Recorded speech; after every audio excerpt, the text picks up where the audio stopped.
All right, so predicting the future sounds a little bit like something you'd hear from a fortune teller. Right, it definitely has that kind of vibe. Yeah, but the stuff you sent me for this deep dive, it's different. Like, way different. We've got ancient Chinese philosophy mixed with like super modern topics. I don't even know where to start. It's a pretty wild mix. It's basically, well, it looks like excerpts from a YouTube transcript, actually. Oh, really? Yeah, and the person who, I guess, the person speaking, they're trying to connect the Yijing. Have you ever heard of that? It's an ancient Chinese text. Yeah. They're connecting that with stuff like global finance, geopolitics, even some even drug smuggling cases. Okay, now that's what I'm talking about. Like, that's the kind of combo that just, it pulls you in, you know? Yi-Jing and interest rate cuts. I got to hear this. Yeah, it's definitely unexpected. So where do we even start with this? I think the core of it is we got to kind of understand the Yijing first, because the author, they're using it as like the base for understanding like almost everything, even predicting things. Predicting. Like, they claim they use this Yijing thing to predict that whole Israel-Hamas conflict. Yeah, they do. Wow, and they're talking market trends, geopolitical stuff like flashpoints, hotspots, the South China Sea was mentioned, even criminal activity. It's pretty wide-ranging. It is. So how do they even, I mean, is this just like mystical mumbo-jumbo? Or is there some method to this madness? Well, that's what's kind of interesting. It's like they blend this old wisdom with modern tools. It's not just, oh, the Yijing says this, so it must be true. Right. Like, they talk about their own research that's been published in international journals, like the World Customs Organization Journal, even the Journal of Business and Management Science. Pretty serious stuff. Hold on, they're academics too. Seems like it, yeah. Okay, so not just some like internet guru then. No, not at all. Like, there's this example where they talk about predicting a drug smuggling operation. They use the Yijing, right? Yeah. But also financial prediction models, big data analysis. So like that background, it gives them a certain credibility, you know? Yeah, for sure. Okay, so we've got ancient wisdom, we've got modern analysis, and it sounds like they're saying these things aren't separate, they're all connected. Yeah, that's a big part of it. They see everything as interconnected. Okay, so give me an example. What's this black technology gun they keep mentioning? Oh, that one's interesting. Okay, so from what they describe, it's like this weapon. It can disrupt like multiple drones at once. Seriously? Yeah, with a range of over 3 kilometers, like crazy stuff. Yeah, that's like straight out of sci-fi. So are they saying this thing actually exists?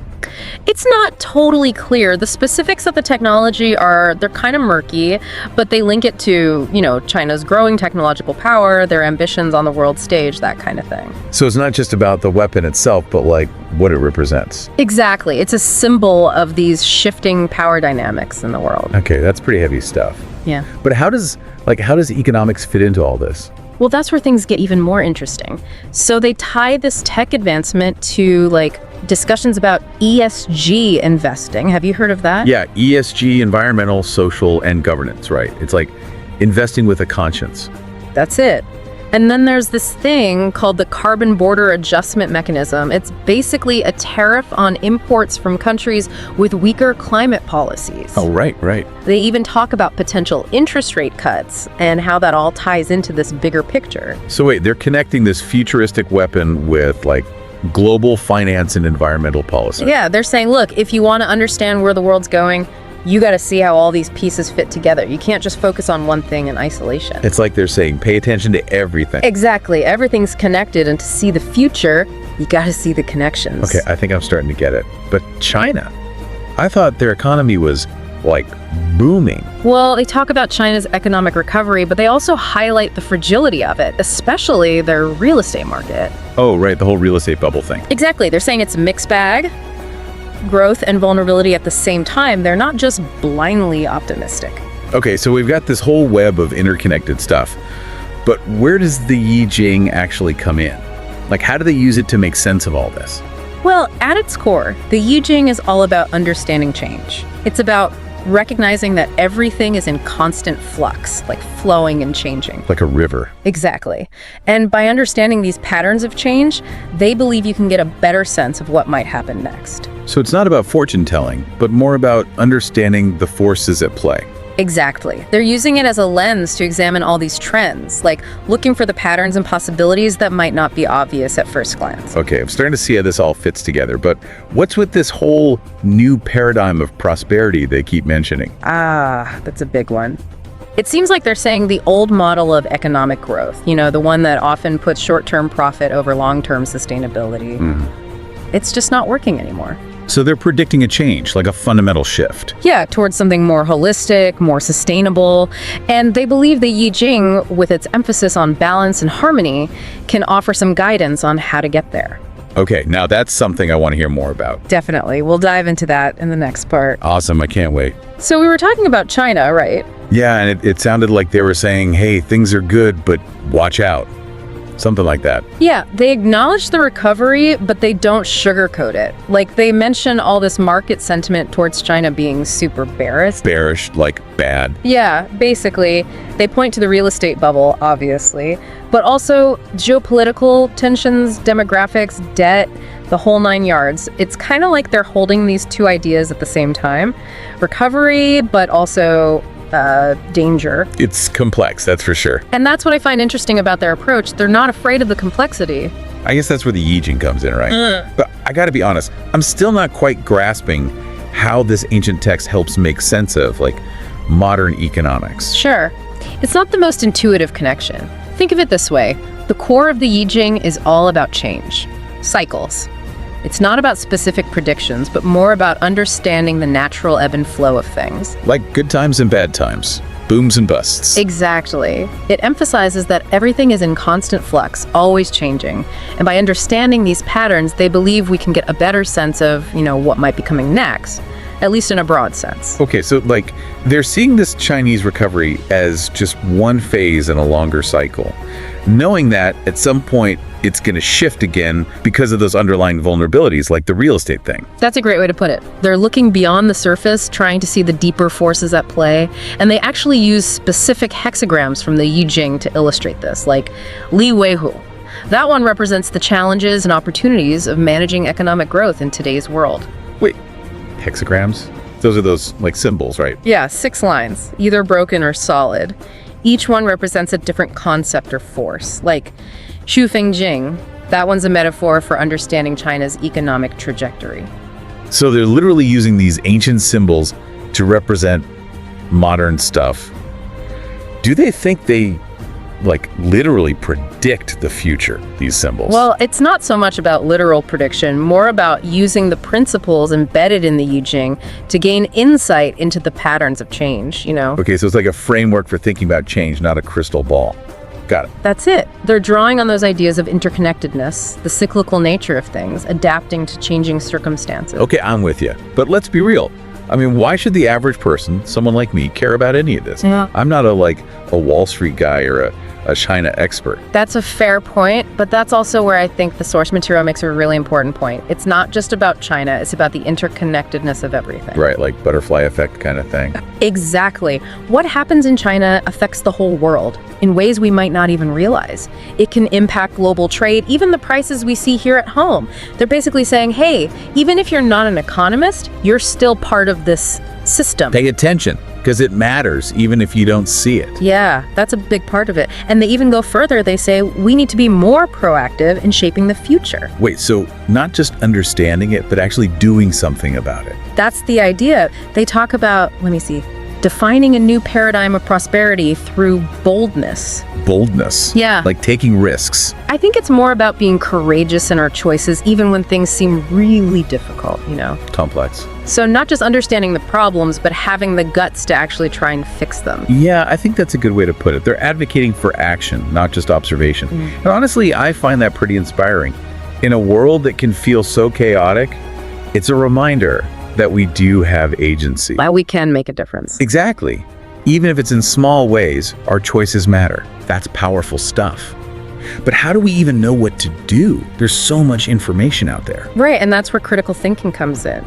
It's not about blindly following tradition, but using our minds to analyze the information, question things, form our own opinions. Be skeptical. Think for ourselves. Exactly. And once you've done that, That's where the boldness comes in. Making choices that reflect your values, whether it's in what you buy, how you vote, even the conversations you have. Like putting your money where your mouth is, basically. Yeah, I think that's a good analogy. It's about recognizing that even small actions can have a ripple effect. We don't have to be passive passengers, you know? I like that.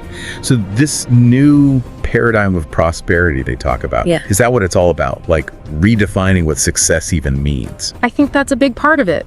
They're hinting at something more holistic, more sustainable, moving away from purely material definitions of success. Okay, now I'm really interested to hear more. How does this new paradigm connect to the Yijing, to its principles? That's the million-dollar question, and it's exactly where we'll pick up in the last part of our deep dive. Okay, so new paradigm of prosperity. What does that even look like? And how do we actually help make that happen? Yeah, that's the big question, right? It's easy to feel overwhelmed. Like, what can one person really do? Yeah, exactly. It's all so big, you know. But I think the source material, even though it's kind of out there, it does offer some good insights. Okay, I'm listening. So they keep talking about understanding. Remember how they use the Yijing to analyze all that stuff? Market trends, geopolitics, all of it. Yeah, they're like connecting the dots everywhere. Exactly. And they're looking for those deeper patterns, those connections. And I think that's where we start too, like cultivating a deeper understanding of how things work. So not just knowing what's happening, but understanding why it's happening. Right. And that goes for everything, not just like global stuff. It's, think about the environmental impact of the things you buy, the ethics of the technology you use. Even our personal finances, like how that all ties into the bigger economic picture. Exactly. It's all about connecting those dots, seeing the bigger picture. Okay, but understanding is only part of it, right? Right, Like yeah. at some point you got to do something. They talk about action too, don't they? They do. They use this word boldness. They say something like defining a new paradigm of prosperity through boldness. It's a little, I don't know, it's not super specific. Yeah, what does that even mean? I think it means like being courageous in our choices, even when the problems seem really, really big and scary. So not just knowing what needs to change, but actually having the guts to go out and change it. Yeah, I think that's it. And that can feel really hard. But that's also, I think, what makes the source material so powerful. It's giving us permission to be brave, to take action. To not just sit around and wait for someone else to fix things. Right. To be the change we want to see in the world or whatever. Cheesy, but true. No, I get it. It's inspiring. Okay, but how? Where do we even start? Remember how they combine ancient wisdom with those modern tools? Yeah. That's where critical thinking comes in. We got to question things, form our own opinions, not just blindly follow what other people say. Do our own research, basically. Exactly. Don't just absorb information, engage with it. Think about it critically. Okay, so critical thinking, check. Then what? Then the boldness. Make choices that reflect your values in all parts of your life. What you buy, how you vote, even the conversations you have. So actually living your values, not just talking about them. Right. And that's where the real change happens, One person might not make a big difference, but when a lot of people start making those choices, It adds up. exactly, it creates a ripple effect. Okay, I like that. So this whole new paradigm thing, it's not just about changing the world, it's about changing ourselves too. I think so, yeah. It's about redefining what success even means. Not just money, not just stuff, but something more meaningful. Yeah, more holistic, like you were saying. Right. And that's not always easy, but I think it's worth striving for. So predicting the future, maybe it's not about knowing what's going to happen, but about choosing what kind of future we want to create. I think you nailed it. It's about realizing that we have more power than we think. That's a pretty hopeful message, actually. Yeah. Especially these days, when everything feels kind of crazy. Yeah, a little bit of hope can go a long way. For sure. Yeah. Well, I think this has been a really interesting deep dive. A little out there, but definitely thought-provoking. Any final thoughts? Just that, keep exploring, keep questioning, keep connecting those dots. The future is out there, and we get to help shape it. Absolutely. Thanks for joining me on this one. Until next time, keep those minds curious, folks.